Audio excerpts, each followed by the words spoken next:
नमस्कार, news room live में आप सबके बहुत स्वागत है। मैं आपके साथ आशुतोष चतुर्वेदी। हर बड़ी खबर को इस बुलेटिन में आप सभी तक पहुंचाने जा रहे हैं। बताएंगे राजस्थान की सियासत में क्या कुछ चल रहा है, साथ ही दिल्ली की सत्ताधारी पार्टी को कैसे कोर्ट ने झटका दिया है, क्योंकि आम आदमी पार्टी के नेताओं को कहा गया है कि उपराज्यपाल के खिलाफ सारे पेपर, सब कुछ, जितने भी बैनर, पोस्टर्स और जो भी सोशल मीडिया पर लिखा गया था, हटाया जाए। पूरी खबर तफसील से बताएंगे, लेकिन इस वक्त रुक करेंगे अर्पिता का। Thank you Ashutosh. नमस्कार, आपके साथ मैं हूं अर्पिता। न्यूज रूम लाइव में आगे बात होगी अमित शाह के गुजरात दौरे की, यानी मिशन जेपी ने गुजरात का तैयार कर लिया है। किस तरीके की आगे तैयारियां हैं, क्या रणनीति है, विस्तार से होगी इस पर बात। आगे राजीव। Thank you Arpita. नमस्कार, मैं हूं आपके साथ राजीव ढोंडियाल। बॉलीवुड एक्ट्रेस आशा पारेख को प्रतिष्ठित दादा साहेब फाल्के पुरस्कार से सम्मानित किया जाने वाला है।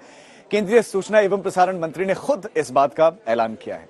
शुक्रिया राजीव। नमस्कार, आपके साथ मैं हूं मलिका मल्होत्रा। न्यूज रूम लाइव में बात ईरान की भी होगी, जहां लगातार हिजाब को लेकर आंदोलन तेज होता जा रहा है। किस तरह की तस्वीरें आ रही हैं, क्या जानकारी, विस्तार से आपको बताएंगे शुभांकर।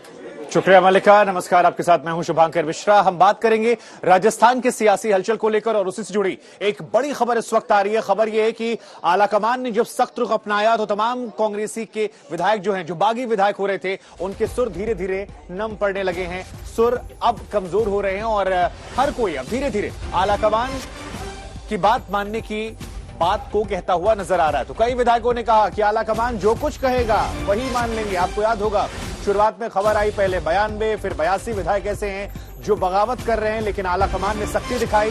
तो खबरें आ रही कि अशोक गहलोत भी धीरे धीरे चीजों को दुरुस्त करने में लगे हैं। और इधर तमाम ऐसे विधायक हैं जिनके रुख नरम पड़ गए हैं, जो गहलोत के साथ थे, वो सचिन पायलट की तरफ जाते हुए नजर आ रहे हैं।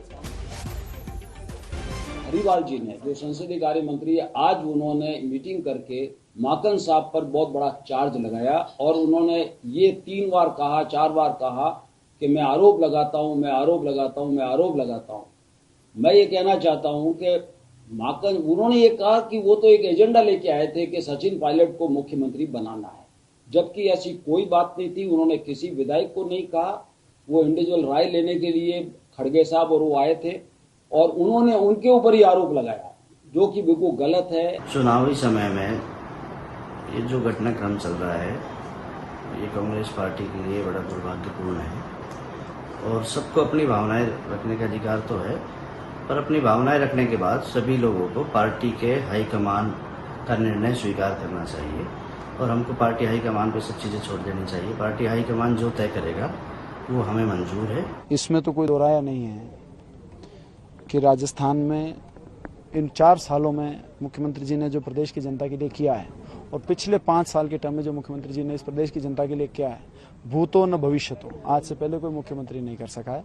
आज तक के कार्यकाल में 75 साल देश को आजाद हुए हो गए, तो इसमें तो कोई बात ही नहीं है। इसमें आपको शक है तो आप मेरे से बहस कर लें, या किसी को शक है वो आ जाए, बहस कर लें। वहाँ एक कागज पे साइन करवा रहे थे, वो हमने पढ़ा नहीं कि कौन सा कागज था, लेकिन वो कागज पे साइन करवा रहे थे कि सब लोग कागज पे साइन करें। क्या वहां पर एक माहौल था सचिन पायलट के खिलाफ? हाँ, कोई बोल नहीं रहा था वहाँ, कुछ भी नहीं बोल रहा था वहाँ पे। आप लोगों को क्या आपत्ति वहां पर सचिन पायलट से है? नहीं, हमें कोई आपत्ति नहीं है सचिन पायलट से, हमें कोई आपत्ति नहीं है, हमारे लिए तो ठीक है। सीएम बदल रहा है, ये किसने बात करी? जब विधायक दल की मीटिंग नहीं हुई, विधायक दल का एजेंडा साफ नहीं किया गया, किस बात पे मीटिंग हो रही है, मैं कैसे कह सकती हूँ? इफ पॉसिबिलिटीज के ऊपर नहीं राजनीति होती है।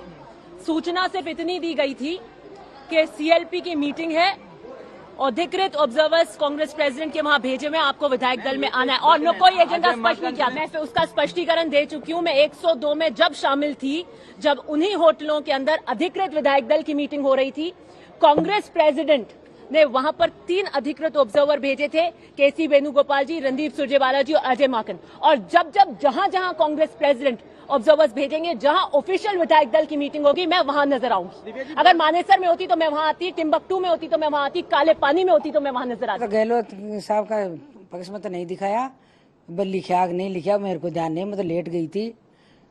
पर मैं तो आखा जा पार्टी के साथ रहेंगे, सोनिया जी के साथ रहेंगे, रावल जी के साथ रहेंगे, और जो हाई कमान फैसला करेगा उनके साथ रहेंगे। चिट्ठी पढ़ा था आपने? नहीं पढ़ा। तो सिग्नेचर करा लिया गया?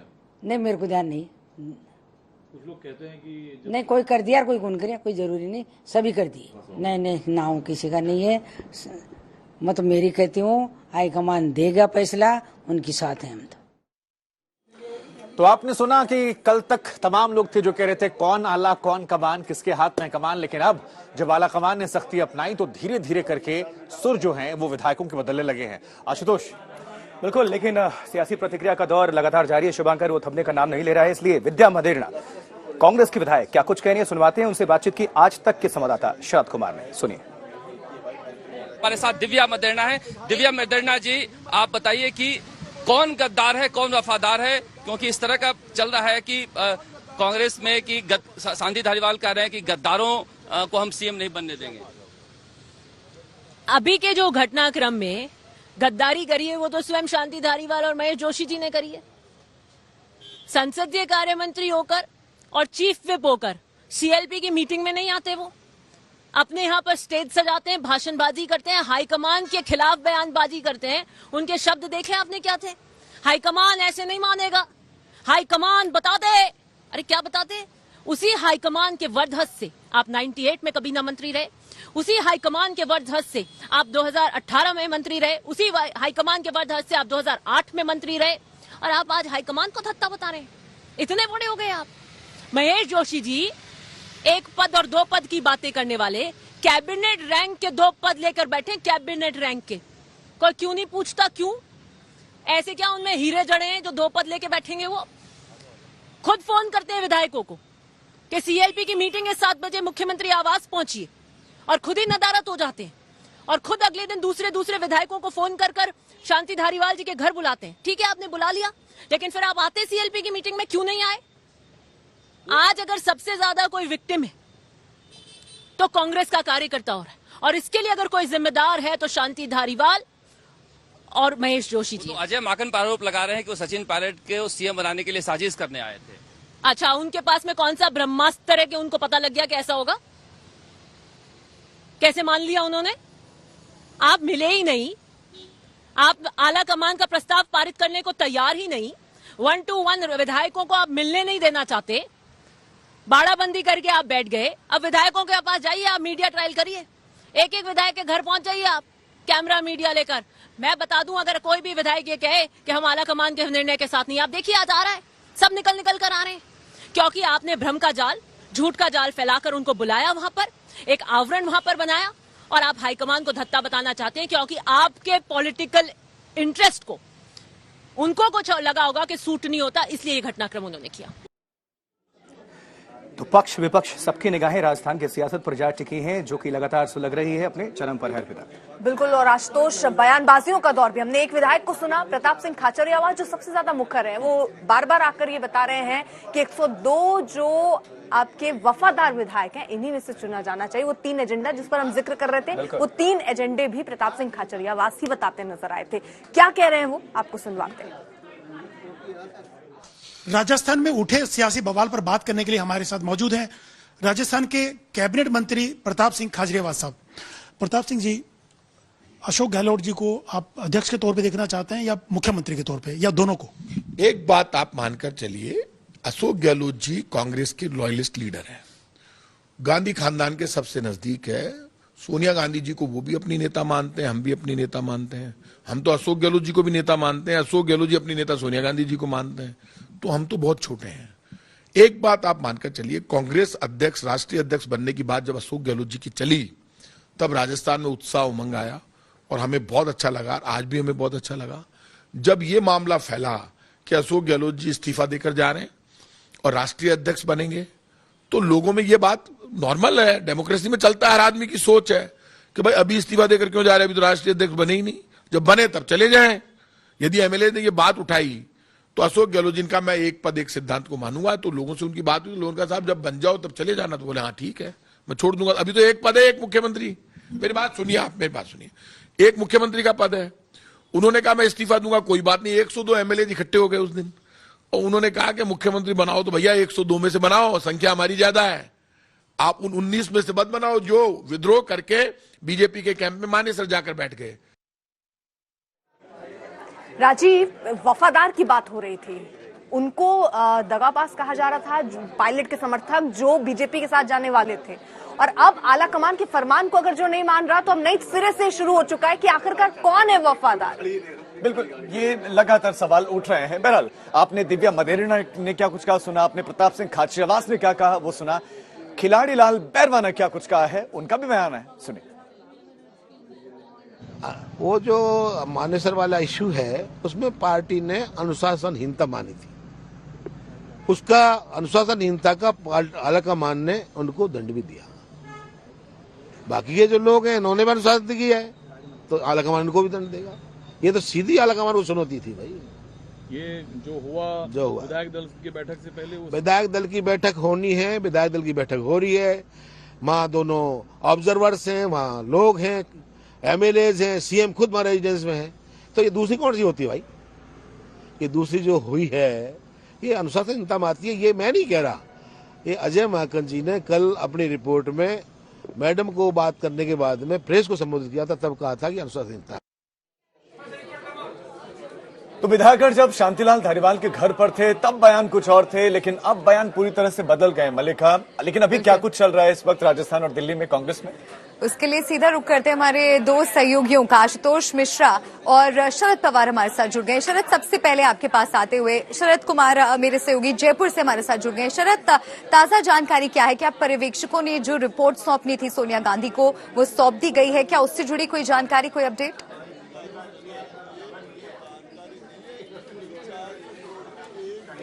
देखिए, यहाँ पर जिस तरह की राजनीति हो रही है, अब बहुत सारे ऐसे विधायक हैं जो गहलोत कैंप में थे, वो निकल के बाहर आ गए हैं। और गहलोत सरकार के मंत्री है राजेंद्र गुढ़ा, जो उस समय सचिन पायलट के खिलाफ एक लंबी लड़ाई लड़े थे, वो प्रेस कॉन्फ्रेंस कर रहे हैं। और ये बहुत करीब 17-18 जो विधायक हैं वो अब तक सामने आ चुके हैं कि हमें वहां ले जाया गया था, सिग्नेचर कराया गया, लेकिन हम कांग्रेस आला कमान के साथ हैं। तो इस तरह का जो यहाँ एक माहौल बना हुआ है, मुझे लगता है कि आला कमान का थोड़ा सा जो स्टैंस है वो हार्ड हुआ है। और जो पर्यवेक्षक हैं वो रिपोर्ट सौंपने जा रहे हैं। हो सकता है कि यहाँ कहा जा रहा है कार्रवाई हो सकती है। हम राजेंद्र गुढ़ा जी हैं, सीधे उन्हीं से बातचीत करते हैं जो प्रेस से बात करते हैं। सर, ये बताइए कि उतने विधायक जुटे वहां पर क्यों जुटे? ये इनको छल करके, झूठ बोल के और इनको गुमराह करके बुला लिया। ज्यादातर आपके सामने आ भी गई। डॉक्टर जितेंद्र जी क्या कह रहे हैं, हमारे लाखन जी क्या कह रहे हैं, हमारे संदीप यादव क्या कह रहे हैं, गंगा देवी क्या कह रही है, प्रशांत बैरवा क्या कह रहा है, सारे सबको छल करके बुला लिया। अब 1 to 1 बात करने से क्यों दिक्कत आ रही है? ग्रुप में बात क्यों करना चाह रहे हो? दूध का दूध पानी का पानी हो जाएगा। 1 to 1 करवा दो।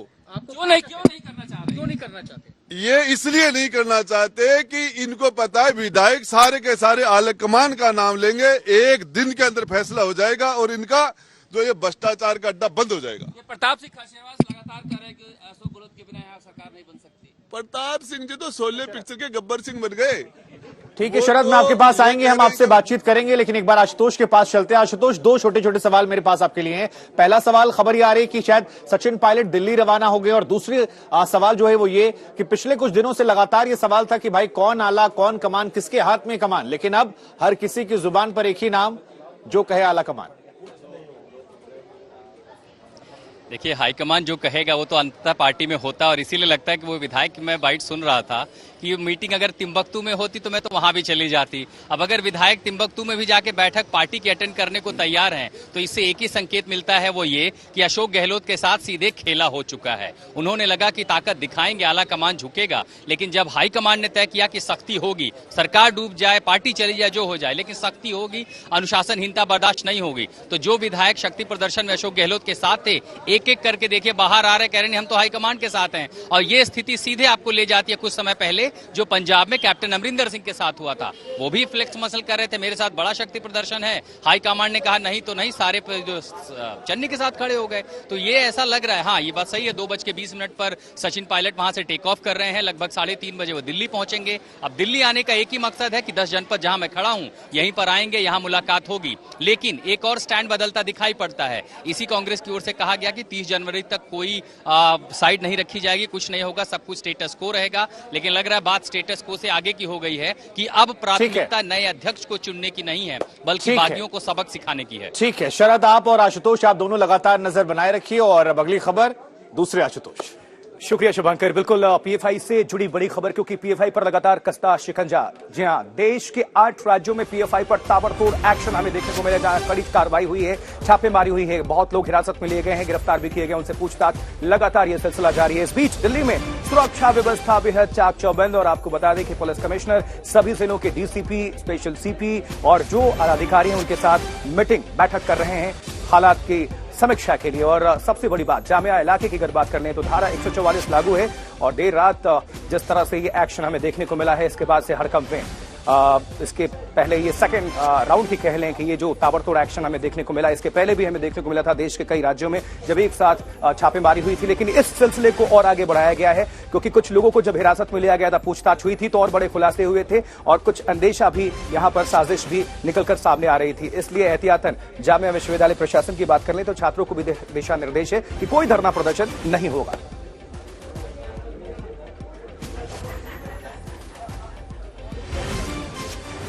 तो किस तरह से एक्शन लगातार जारी है, अर्पिता? बिल्कुल आशुतोष, ये समझने के लिए जल्दी से अपने रिपोर्टर का रुख कर लेते हैं। अरविंद ओझा हमारे साथ मौजूद हैं, शाहीन बाग में वो मौजूद हैं। अरविंद, जहां पर आप हैं, धारा 144 की भी बात कही जा रही थी, लोगों को रोकने की बात भी हो रही थी, प्रदर्शन कहीं ना हो जाए, ये डर था और इसीलिए सुरक्षा चाक चौबंद की गई थी। किस तरीके की तैयारी आप देख पा रहे हैं ग्राउंड पर? सीधे अर्पिता, मैं आपको तस्वीरें ही दिखा देता हूं। देखिए, पैरामिलिट्री फोर्सेस के जवान हैं, जो वज्र वाहन है, जब कोई दंगा होता है तो दंगा नियंत्रित वाहन इसे कहा जाता है, वो यहाँ पर खड़ा है। पूरे जामिया अगर यूनिवर्सिटी की बात करें तो वहां पर इसी तरह की सुरक्षा व्यवस्था है जामिया यूनिवर्सिटी के बाहर। देखिए, पहले राउंड की जब पॉपुलर फ्रंट ऑफ इंडिया की रेड हुई थी एनआईए की, उसके बाद कल रात में तैयारी के साथ Delhi police special cell, special branch और दिल्ली पुलिस की टीम ने बड़ी रेड की है, जिसमें 30 लोगों को गिरफ्तार किया गया है। 30 मोबाइल फोन, इलेक्ट्रॉनिक डिवाइस वो रिकवर हुए हैं। लेकिन लगातार जिस तरह से रेड हो रही है, पॉपुलर फ्रंट ऑफ इंडिया का एक विंग भी है, student wing, campus front of India, जो ज्यादातर यूनिवर्सिटी और कॉलेज में मौजूद रहता है। तो एजेंसीज को आशंका थी कि कहीं ऐसा न हो कि छात्रों को उकसाकर उनकी आड़ में प्रदर्शन किया जाए। ये इस इनपुट के बाद दिल्ली पुलिस ने 19 सितंबर से 17 नवंबर तक जामिया नगर इलाके में 144 धारा लागू कर दी है। मशाल जुलूस, कैंडल मार्च, इन सब पर किसी भी पाबंदी प्रकार है। की जुलूस निकालने की इजाजत यहाँ पर नहीं है, और सुरक्षा भी चाक चौबंद की गई। बहुत बहुत शुक्रिया अरविंद तमाम जानकारी के लिए। दिल्ली में पीएफआई के ठिकानों पर छापा मारा गया है, जिसमें 30 लोगों की अब तक की गिरफ्तारी की जानकारी मिल रही है। धारा 144 लगा दी गई है और ये जांच पड़तालें लगातार जारी है। हमारे संवाददाता अमित भारद्वाज की रिपोर्ट आप देखिए। पॉपुलर फ्रंट ऑफ इंडिया के देशव्यापी नेटवर्क पे केंद्रीय जांच एजेंसियों का शिकंजा लगातार बढ़ता जा रहा है। राउंड 2 के रेड्स और अरेस्ट का दौर आज रात को शुरू हुआ।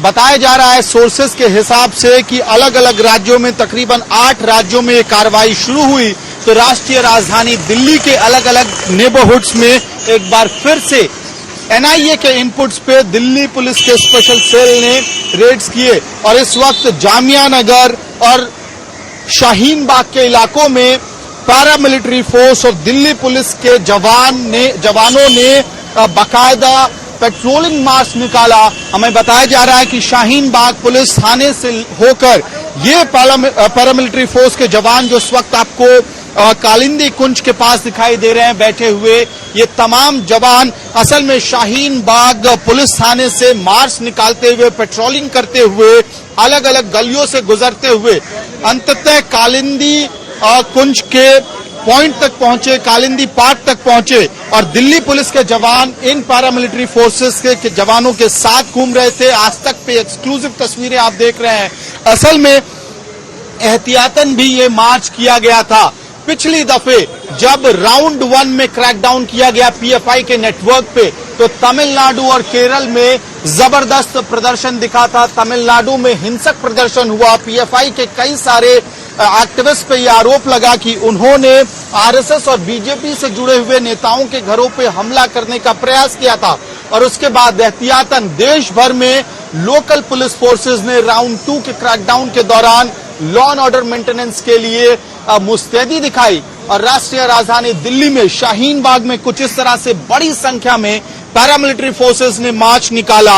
और कहीं ना कहीं कारण दो है कि रेड्स के दौरान किसी तरह का डिस्टर्बेंस ना हो और रेड्स के बाद, अरेस्ट के बाद कोई भी व्यक्ति पीस एंड हार्मनी को, शांति व्यवस्था को खराब करने की कोशिश ना करे।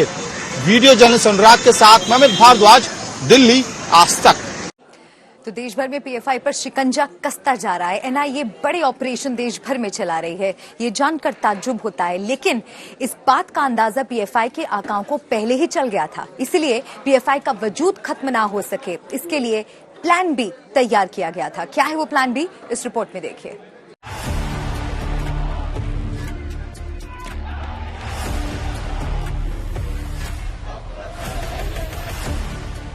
एक दिन ऐसा जरूर आएगा जब केंद्रीय जांच एजेंसियां पीएफआई के खिलाफ इसी तरह का एक्शन लेंगी।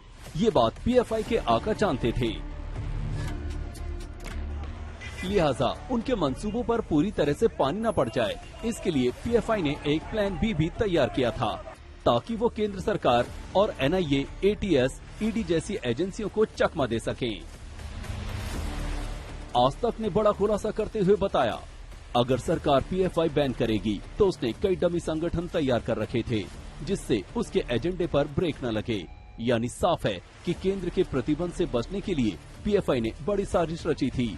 आज तक के पास इस दावे से जुड़े अहम दस्तावेज भी मौजूद हैं। आप समझिए आखिर वो कौन कौन से संगठन हैं जो पीएफआई ने बैन से बचने के लिए बना रखे थे। लेकिन इस खुलासे के बाद इन संगठनों पर भी शिकंजा कसना तय माना जा रहा है। Social democratic party of India, campus front of India, national women front, all India imam council, all India legal council, rehab India foundation, national confederation of human right organisation, social democratic trade union. PFI पर इस बड़े खुलासे से एक बात साफ है कि अब पीएफआई का चैप्टर क्लोज होने को है। जितेंद्र बहादुर सिंह, मुनीश पांडे के साथ अरविंद ओझा, दिल्ली, आज तक। राजस्थान की सियासत से जुड़ा ये बड़ा अपडेट। सचिन पायलट जयपुर से दिल्ली के लिए रवाना हो गए हैं। ये बड़ी खबर। लगातार जारी सियासी संकट के बीच पल पल की तस्वीर आपको दिखा रहे हैं। जयपुर से दिल्ली निकले हैं सचिन पायलट, ये अहम खबर। सियासी उथल पुथल के बाद पायलट दिल्ली रवाना। सचिन पायलट की सोनिया से मुलाकात संभव।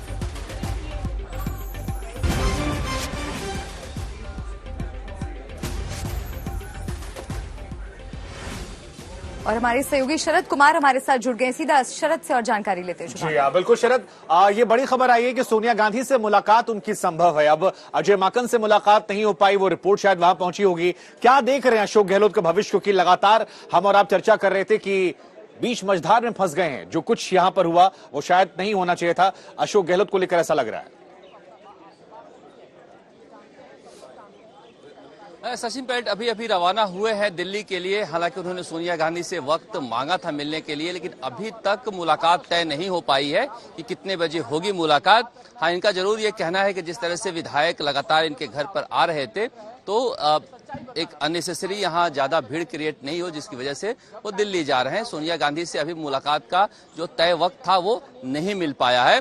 देखिए, अशोक गहलोत को लेकर सोनिया गांधी को फैसला लेना है, और जिस तरह से कहा जा रहा है कि अंबिका सोनी मिल रही हैं सोनिया गांधी से, तो अंबिका सोनी मुख्यमंत्री अशोक गहलोत का सबसे ज्यादा करीबी कोई है वहां पर गांधी परिवार के बाद, तो वो हैं। तो मुझे लगता है एक दूत के रूप में वहां पर अशोक गहलोत ने अंबिका सोनी को भेजा होगा। और इस तरह से राजस्थान की राजनीति यहाँ घूम रही है कि लगातार जिस तरह से एमएलए गोलबंद हो रहे हैं, और कांग्रेस का आला कमान भी जागा है अब, और कांग्रेस का आला कमान को ऐसा लग रहा था कि जो है पूरी पार्टी आप लगातार नजर बनाए रखिए।